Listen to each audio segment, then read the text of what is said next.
اور مرکزی حکومت کیا کرتی ہے؟ مرکزی حکومت ہمیشہ انتظامی احکامات ریاستی حکومتوں کو دیتی ہے، اور گورنر کو ریاستوں کے سربراہ جو ہوتے ہیں نا، ان کو بھی جو ہے سو کون چنتے ہیں؟ مرکزی حکومت چنتی ہے، صدر کی جانب سے چنتی ہے. لیکن یہاں پر وزیر اعلیٰ امپورٹنٹ ہوتا، وہی مقرر کر کے وہاں پر بھیجاتا ہے، تو وہ اس کی نامزدگی آ جاتی ہے. تو اس کے بعد دیکھیے مرکزی حکومت کیا کرتی ہے؟ مالیات پر کنٹرول کرتی ہے. ہر ریاست کو کتنا کروڑا دینا ہے، کتنا دینا ہے، کتنا کم کرنا ہے، کتنا جو سو تخفیف کرنا ہے، یہ تمام جو سو مرکزی حکومت ریاستوں پر مالیاتی کنٹرول، مالیاتی مطلب پیسے ہے نا، وہ بجٹ جتنا پیسے کی ضرورت ہوتی ہے وہ مرکزی حکومت اس پر کنٹرول کرتی ہے. اور اس کے بعد دیکھیے زیادہ آمدنی والے وسائل مرکز کے تحت ہے، تو وسائل ریاستوں کے نام رکھے گئے. تو جتنے بھی وسائل رہتے ہیں چیزیں، یعنی آمدنی آنے والی چیزیں، وہ تمام مرکز کے تحت رکھی گئی ہیں.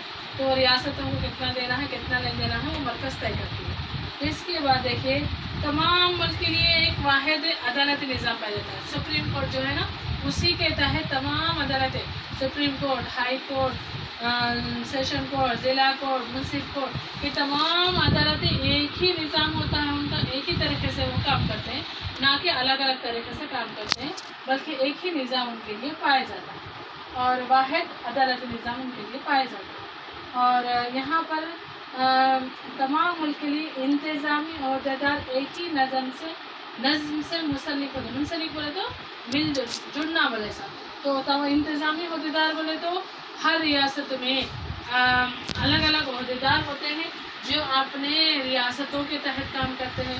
تو عہدیداروں کے کام بھی ایک جیسے ہی ہوتے ہیں، بلکہ الگ الگ نہیں.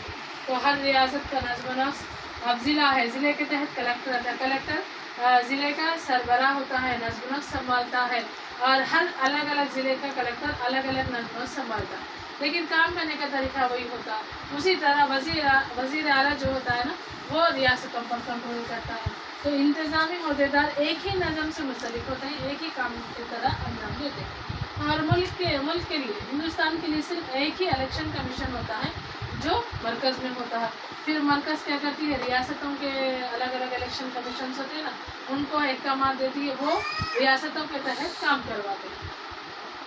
جو پارلیمنٹ کے ساتھ ساتھ اسمبلیز کے انتخابات بھی وہی منعقد کروانے کا ذمہ دار ہوتا ہے. یہ ہو گئے آپ کے وحدانی خصوصیات میں سے.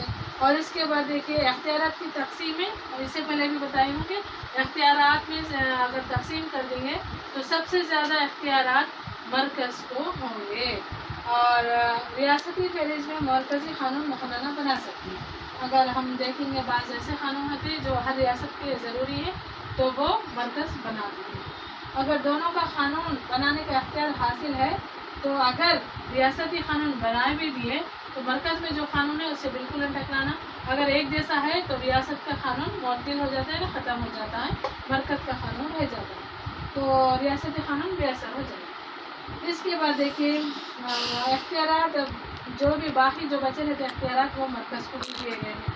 یہاں پر ریاستی اور مرکزی حکومت کا رتبہ مساوی نہیں ہے، بلکہ بعض اوقات مرکز کو زیادہ اہمیت دی گئی ہے، بعض اوقات ریاستوں کو دی گئی ہے، لیکن سب سے زیادہ بالا تر جو ہے مرکزی حکومت کو دیے گئے ہیں. یہاں پر مرکزی حکومت کو کیا ہے بولے تو ریاستی حکومت کو ختم کرنا، ریاستوں کا نام تبدیل کرنا، سرحدوں میں رد و بدل کرنا، ریاستوں کی تقسیم کرنا یا تحلیل کرنے کا اختیار بھی مرکز کو ہے.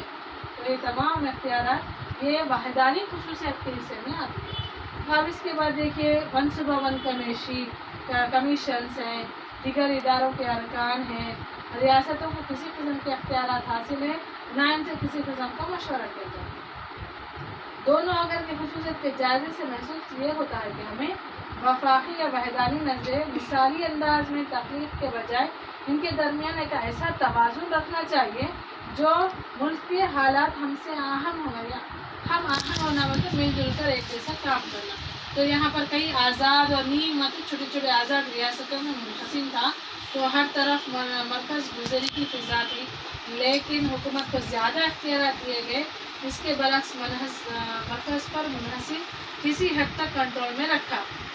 یہ در حقیقت یہ نہ ایک مثالی وحدانی مملکت ہے نہ مثالی وفاق، بلکہ ایک نیم وفاقی مملکت کہتے ہیں، یعنی اسی فیڈرل اسٹیٹ کہتے ہیں اس کو، نیم وفاقی مملکت کہتے ہیں، نہ اسے پوری طریقے سے ہم وحدانی کہیں گے نہ وفاقی کہیں گے، تو اس کو ہم ایک نیم وفاقی مملکت کہیں گے۔ ہندوستان ایک نیم وفاقی مملکت ہے۔ پھر ریاستی حکومت کے متعلق سے پڑھیں گے، وفاقی حکومت ہے، ریاستی حکومت کیسے کام کرتی ہے، وہاں پر گورنر ہے، تو ہم صرف گورنر کے بارے میں پڑھیں گے۔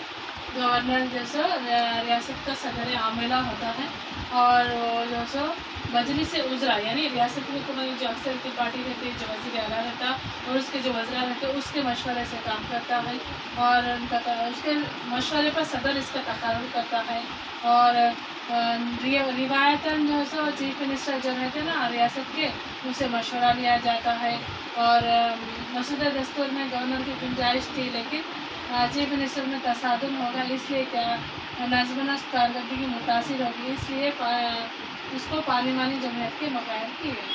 اب اس میں دیکھیں گورنر کا تقرر صدر کی جانب سے ہوتا ہے، اور ریاست سے نہیں لیا جاتا گورنر کو۔ جس ریاست میں تقرر کیا جاتا ہے، پہلے عوامی زندگی، سیاست، نظم و نسق، فنون وغیرہ جو ایمانداری کے لیے شہرت رکھتے ہیں، اسی کو اعلیٰ عہدے پر معمول کیا جاتا ہے، یعنی مقرر کیا جاتا ہے۔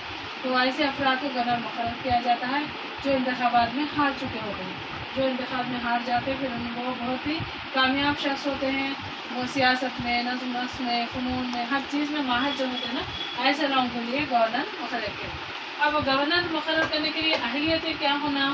اہلیتیں تو وہ سب سے پہلے جیسے صدر جمہوریہ کو نا ہندوستان کا شہری ہونا، عمر 35 سال سے سیم ایز اٹ از جیسے صدر کو ہے، گورنر کو ہے، اسی طرح اس گورنر کو بھی وہی جو ہے اہلیت ہونا چاہیے کہ وہ ہندوستان، سب سے پہلے وہ ہندوستان کا شہری ہونا، 35 سال کے متوازی ہونا، اور سیم پارلیمنٹ کا مقنن کا رکن نہ ہونا، اور عہدے پر گورنر کے عہدے پر فائز ہونے کے ساتھ ساتھ 2 رکنیت قائم ہو جائے، اگر وہ کسی ایک رکن پر قائم ہو تو اگر گورنر بن گیا تو وہ رکنیت ختم ہو جاتی۔ اب اس کے بعد کسی منافع بخش عہدے پر فائز نہیں رہنا، اور میعاد ہے، میعاد کتنے سال رہتی اس کی؟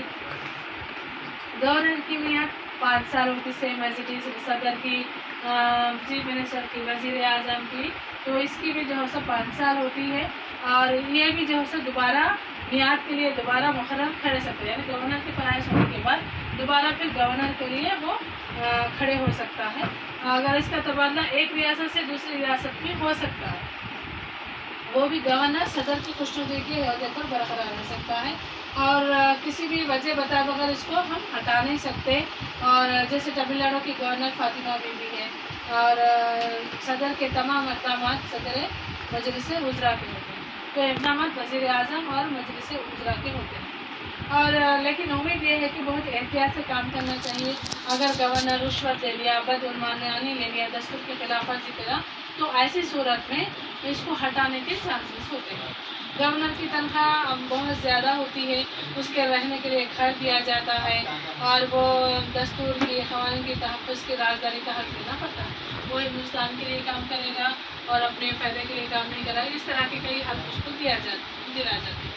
اور مراد بولے تو سہولت ہے، تو اس کو مراد بولے تو دوسری جو چیزیں ہیں، گورنر اپنے فرائض اور اختیارات کے جوابدہ نہیں ہوتا، اور اس کی میعاد عہدے کے دوران اگر خلاف کے فائداری مقدمہ دائر نہیں کیا جا سکتا، اور نوٹس دیے بغیر بھی کوئی کارروائی نہیں کی سکتی، یعنی مراد کی۔ گورنر کے فرائض و اختیارات کیا ہیں دیکھیے، اور اس کے چیف منسٹر کا تقرر کرتا ہے۔ چیف منسٹر کا تقرر کیسے کرتا ہے؟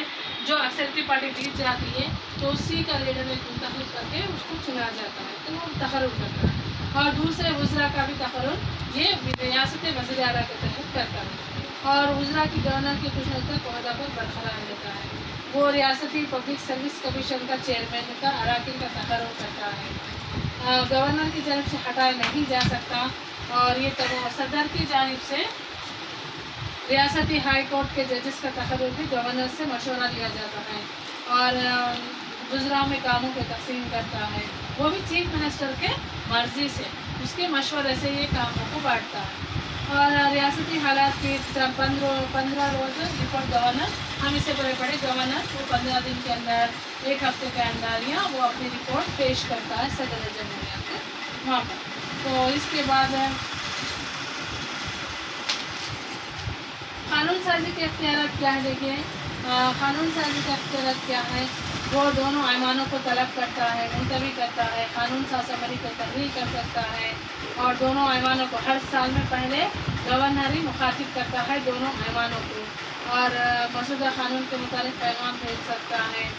اس میں فنون ادب، سائنس، امداد، تعلیمی تحریک، سماجی خدمات میں جو نمایاں خدمات، اچھے خدمات انجام دیتے وہ انگلو انڈین کی طرف کی بہترین نمائندگی ہوگی، تو ایک نمائندے کو نامزد کر سکتا ہے، اور کوئی بھی قانون اس وقت قانون نہیں بنتے جب تک کہ گورنر کی دستخط نہیں ہوتی، اور وہ مسودے پر قانون پر اپنی دستخط کرتا ہے۔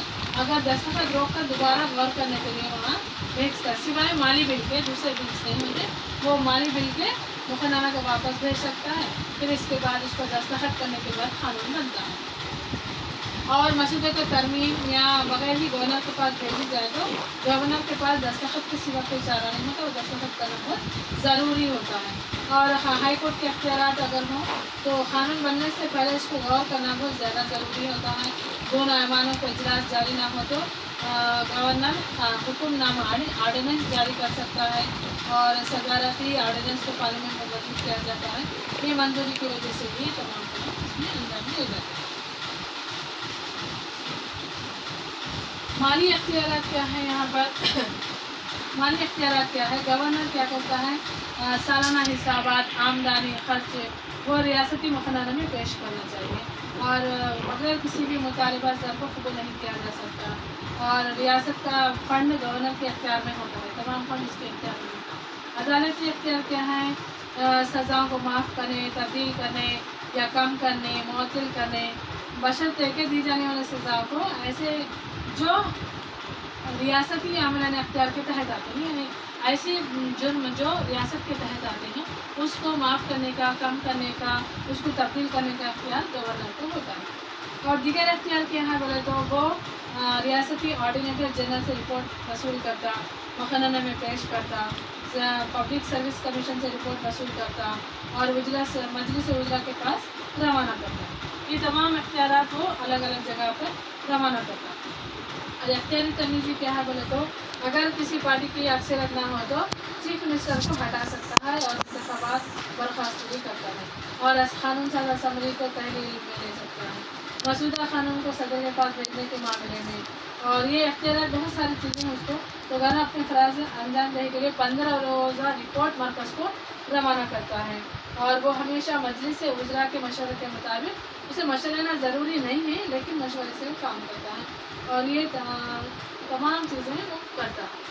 تو گورنر کا موقف کیا ہے بولے تو ریاست کے لیے گورنر کا تقرر ہونا، اسے آزادانہ کام کرنا دینا چاہیے، اور یہ مرکز اس کو یہ تاثر نہیں دینا کہ وہ ایجنٹ کا کام کرتا ہے، یعنی ریاست کی ساری رپورٹ مرکز کو دیتا ہے تو وہ ایجنٹ نہیں کہلاتا، وہ ایک اعلیٰ عہدے کا عہدیدار ہوتا ہے جو تمام ریاستی نظم و نسق پر نظر رکھتا ہے اور رپورٹ سالانہ صدر کو بھیجتا ہے۔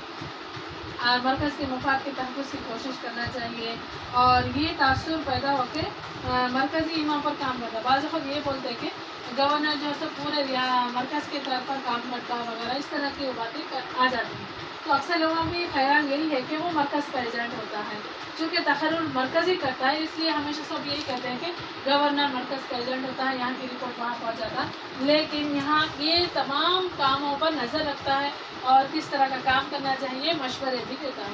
تو گورنر آزادانہ خیالات، گورنر شان کو دوبالا کیے ہیں، مرکز کی سرپرستی میں کام کرتے ہوئے اقتدار کے پیچھے بھاگتے ہیں، گورنر کے عہدے کے بخار کو گھٹا دیتے ہیں، اس لیے گورنر کا عہدہ سیاسی پناہ گاہ بن گیا ہے۔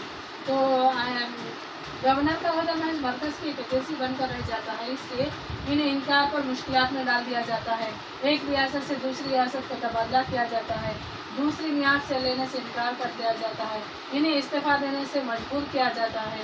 تو گورنر کے اختیاری تمیزی دیکھتے ہوئے کیا کریں گے تو ایڈمنسٹریٹو اصلاحات کمیشن نے اپنی رپورٹ میں یہ بتایا کہ گورنر کا عہدہ رسمی بن گیا ہے، اس لیے